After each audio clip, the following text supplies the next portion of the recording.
अध्याय 2। हवेली के भीतर हवेली के अंदर घुसते ही एक अजीब सी ठंडक थी।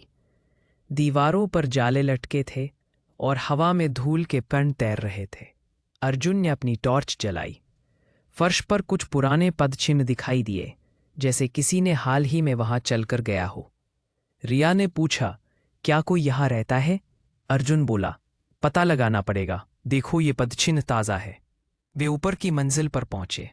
अचानक एक दरवाज़ा अपने आप चरमराता हुआ खुल गया। अंदर एक पुरानी पेंटिंग टंगी थी, राजवीर सिंह की, पर उसकी आंखों में कुछ अजीब था, जैसे वो उन्हें देख रही हो। अध्याय 3। रहस्य की परतें। रात के 12 बजे हवेली के नीचे के तहखाने से छिपा है और कौन है वहाँ? आंखों में अर्जुन पुरानी स्याही से लिखा गया था। उन्होंने देखा इसके नीचे एक हल्की उंगलियों की छाप कमरा था, जो किसी महिला की दीवार पर हल्का धक्का दिया। पास के गांव की एक महिला दरवाजा कमला ने बताया अंदर उसने हवेली के पास एक सफेद साड़ी पहनी औरत को रात में देखा अंदर राजवीर जो दीवार के पास कुछ गाड़ रही थी।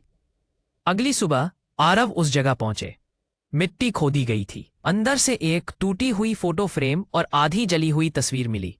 तस्वीर में प्रोफेसर मुखर्जी और उनके 2 बेटे थे, लेकिन कोने में किसी को काटकर हटाया गया था। आरव ने पुराने अखबारों में खोज की और चौंक गए।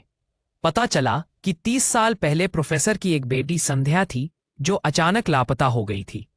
पुलिस ने उस वक्त मामला बंद कर दिया था। अध्याय 2। हवेली के भीतर हवेली के अंदर घुसते ही एक अजीब सी ठंडक थी। दीवारों पर जाले लटके थे और हवा में धूल के कण तैर रहे थे। अर्जुन ने अपनी टॉर्च जलाई।